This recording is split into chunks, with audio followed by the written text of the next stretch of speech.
नमस्कार दोस्तों, स्वागत है आप सभी का सौरभ स्टडी पॉइंट में। आज हम एग्जाम से रिलेटेड जो लूसेंट का पार्ट लेकर के आए हुए हैं, ये एग्जाम के लिए बहुत ही शानदार और महत्वपूर्ण रहने वाला है। तो आइए शुरू करते हैं। तो दोस्तों, अगर आप हमारे चैनल पे अभी तक नए हैं तो हमारे चैनल को सब्सक्राइब कर लें। तो आइए शुरू करते हैं। हमारा पहला क्वेश्चन क्या दिया गया है, उससे पहले हम आप लोगों को एक थॉट सुना देना चाहते हैं। दोस्तों कह रहे हैं कि आपके नकारात्मक विचार आपको आपके दुश्मन से भी ज़्यादा नुकसान पहुंचा सकता है। तो इसका मतलब ये है दोस्तों कि हमें कभी भी अपने दिमाग में नकारात्मक विचारों को नहीं लाना है और हमेशा पॉजिटिव ही सोचना है। तो आइए शुरू करते हैं। इसी के साथ में हमारा पहला क्वेश्चन क्या दिया गया है।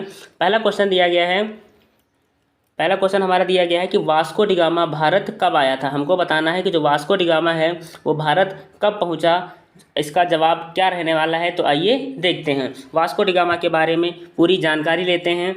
तो पहला क्वेश्चन दिया गया है कि वास्को डी गामा भारत कब पहुंचा। तो इसका जो सही जवाब रहने वाला है हमारा क्या हो जाएगा, 1498 जो जवाब है हमारा एकदम सही हो जाएगा। तो बी ऑप्शन हमारा एकदम राइट हो जाएगा। अगर बात करें कि एग्जैक्ट डेट क्या थी, तो 17 मई 1498 को वास्को डी गामा भारत पहुंचता है। और अगर बात करें कहाँ पे पहुंचता है, तो कालीकट के बंदरगाह पर। कालीकट जो बंदरगाह है यहाँ पर ये पहुँचता है। तो ये नए समुद्री मार्ग की खोज करता है भारत एवं यूरोप के बीच। भारत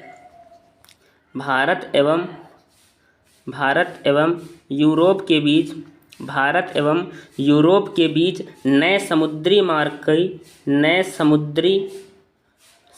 मार्ग की खोज करता है। नए समुद्री मार्ग की खोज करता है कौन, वास्को डी गामा। हमारा जो जवाब होगा उसके लिए ये आंसर हमारा सही हो जाएगा। एग्जाम के लिए बहुत महत्वपूर्ण है। एग्जाम में पूछा जाता है कि वास्को डी गामा भारत कब पहुंचा, तो 1498 को पहुंचा। कहाँ पे पहुंचा, तो कालीकट नामक बंदरगाह पर पहुंचता है।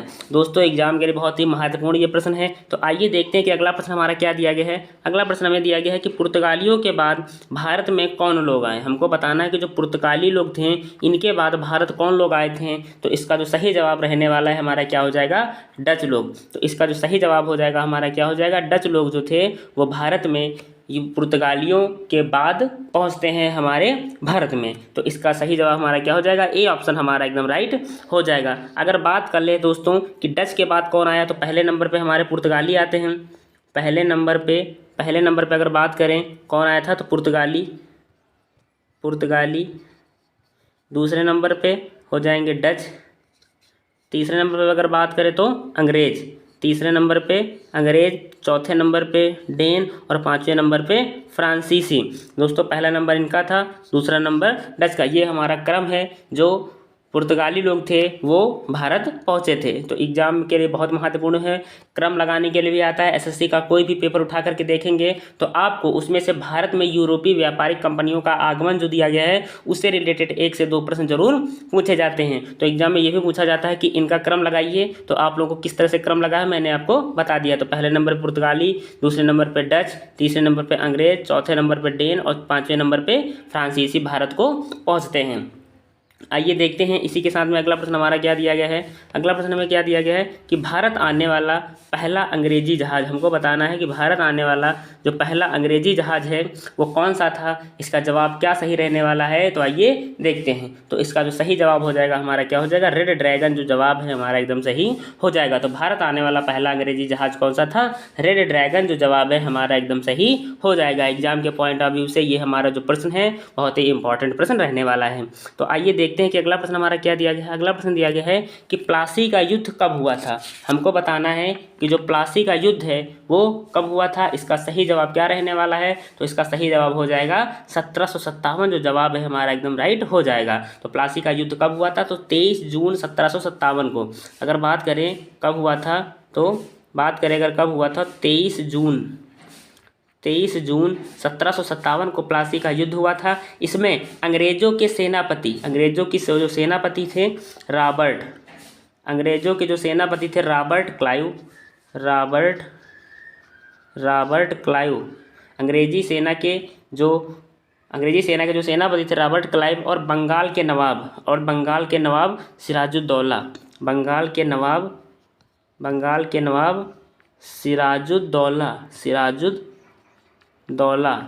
सिराजुद्दौला के बीच में जो प्लासी का युद्ध होता है। एग्जाम में पूछा भी जाता है कि प्लासी का युद्ध किन किन के बीच हुआ, तो रॉबर्ट क्लाइव अंग्रेजों के सेनापति थे। और अगर बात करें बंगाल के नवाब सिराजुद्दौला के बीच में प्लासी का युद्ध होता है, कब हुआ, 23 जून 1757 को होता है। एग्जाम के लिए ये बहुत ही महत्वपूर्ण प्रश्न है, आप लोगों को प्रश्न को बहुत अच्छे से तैयार करना है। तो आइए देखते हैं इसी के साथ में अगला प्रश्न हमारा क्या दिया गया है। अगला प्रश्न दिया गया है कि बक्सर का युद्ध कब लड़ा गया है। हमको बताना है कि जो बक्सर का युद्ध है वो कब लड़ा गया था, इसका जो सही जवाब है क्या रहने वाला है, तो आइए जानते हैं। तो बक्सर का युद्ध के बारे में अगर बात करें तो कब लड़ा गया था, 1764 में। तो इसका जो ए ऑप्शन हमारा है एकदम सही हो जाएगा। तो बक्सर का युद्ध कब लड़ा गया था, 1764 में बक्सर का युद्ध लड़ा गया था। एग्जाम के लिए बहुत महत्वपूर्ण प्रश्न है। तो आइए देखते हैं इसी के साथ में अगला प्रश्न हमारा क्या दिया गया है। अगला प्रश्न हमारा दिया गया कि मैसूर का शासक कौन बना था। हमको बताना है कि मैसूर का जो शासक है वो कौन बना था निम्न में से। इसका जो सही जवाब हो जाएगा हमारा क्या हो जाएगा, हैदर अली जो जवाब है हमारा सही हो जाएगा। बात करें अगर कि कब बना मैसूर का शासक हैदर अली, कब बना, तो 1761 में। 1761 में मैसूर का शासक बनता है। अगर बात करें कि हैदर अली की मृत्यु के बारे में, अगर हैदर अली की मृत्यु के बारे में बात करें तो कब हुई थी, 1782 में। 1782 में हैदर अली की मृत्यु हुई थी। अगर बात करें दोस्तों कि हैदर अली का उत्तराधिकारी, हैदर अली का जो उत्तराधिकारी था, हैदर अली का जो उत्तराधिकारी था, उत्तराधिकारी के बारे में अगर बात करें तो कौन रहने वाला था, टीपू सुल्तान।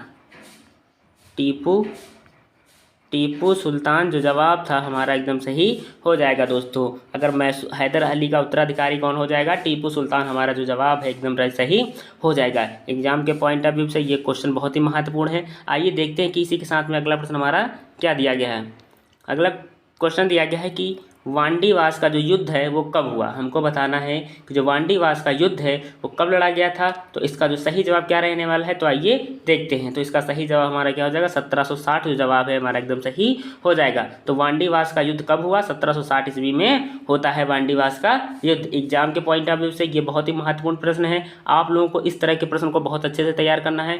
1 से 2 युद्ध जरूर एग्जाम में पूछे जाते हैं। SSC के जितने भी अभी एग्जाम होने वाले हैं उन सभी एग्जामों के लिए ये जो प्रश्न हैं बहुत ही शानदार और महत्वपूर्ण रहने वाले हैं।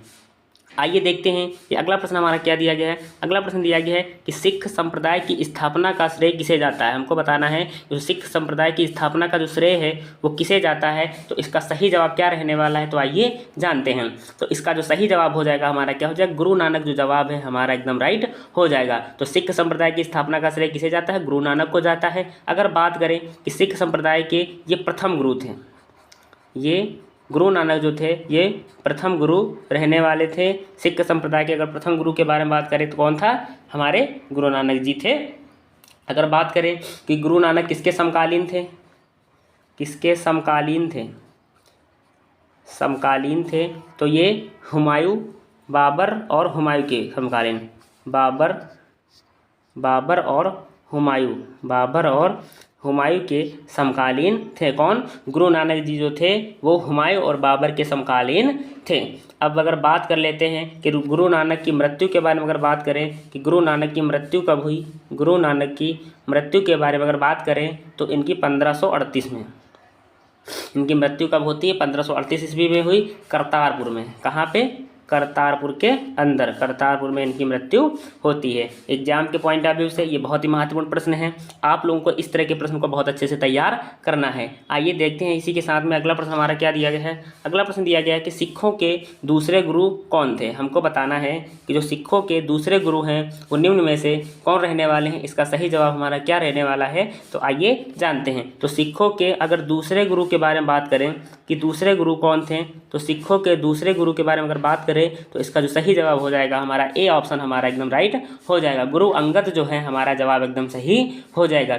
एग्जाम के लिए बहुत ही महत्वपूर्ण प्रश्न है। आप लोगों को प्रश्न को बहुत अच्छे से तैयार करना है। दोस्तों अगर बात कर लेते हैं कि गुरु अंगद के बारे में, गुरुमुखी लिपि का आरंभ किसने किया, गुरु अंगद ने। अगर बात करें अगर गुरु अंगद के बारे में बात करें तो इन्होंने गुरुमुखी जो लिपि थी इसका प्रारंभ किया। गुरुमुखी जो लिपि थी इसका प्रारंभ किसने किया? गुरु अंगद ने किया। एग्जाम के लिए बहुत ही महत्वपूर्ण प्रश्न है। आप लोगों को इस तरह के प्रश्न को बहुत अच्छे से तैयार करना है। एग्जाम में ज़रूर पूछता है कि सिखों के पहले गुरु, दूसरे गुरु, तीसरे गुरु, इस तरह के जो ऑप्शन हैं दोस्तों एग्जाम में बहुत बार आते हैं, प्रश्न आते हैं। तो अगर बात करें अमरदास के बारे में, अमरदास के बारे में अगर बात करें तो ये सिखों के तीसरे गुरु थे। ये सिखों के तीसरे गुरु थे। किस नंबर के थे?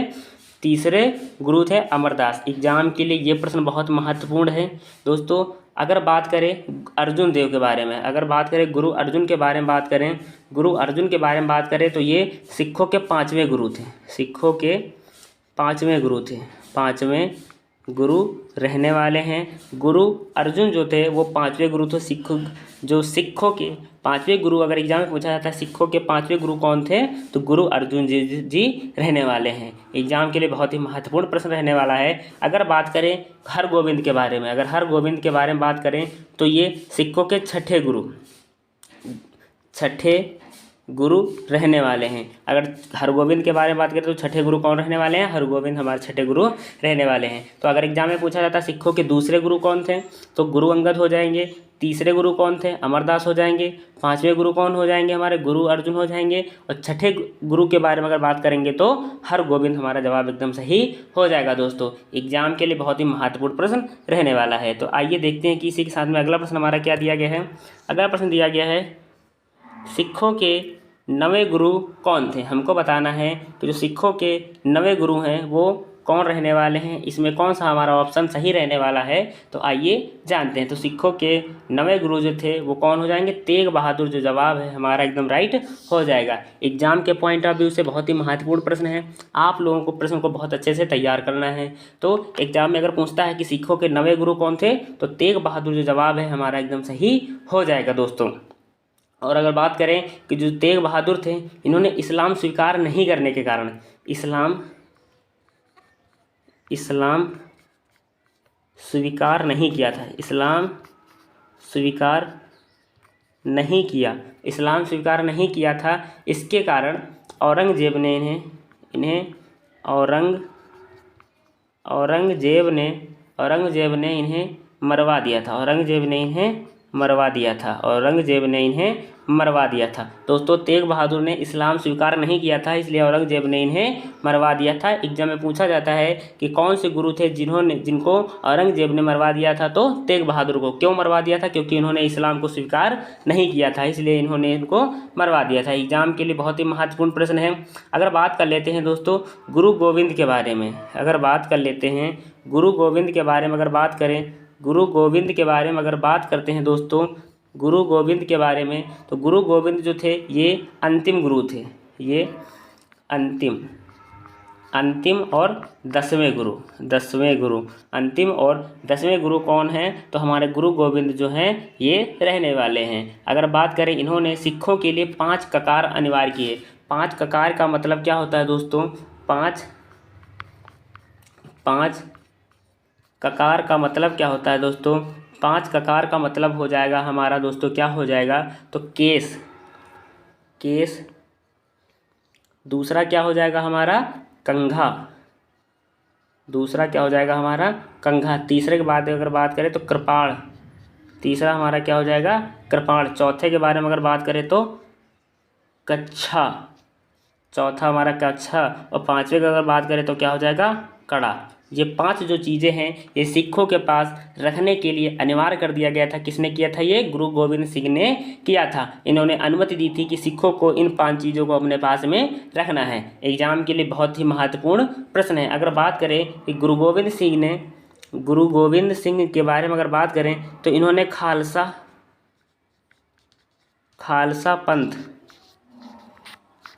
पंथ की स्थापना की। खालसा पंथ की स्थापना किसने? गुरु गोविंद ने स्थापना किसकी की थी? खालसा पंथ की स्थापना की थी, जो एग्जाम के लिए बहुत ही शानदार और महत्वपूर्ण रहने वाला है। तो दोस्तों आप लोगों को बता देना चाहते हैं कि अगर आप हमारे चैनल पे अभी तक नए हैं तो हमारे चैनल को सब्सक्राइब कर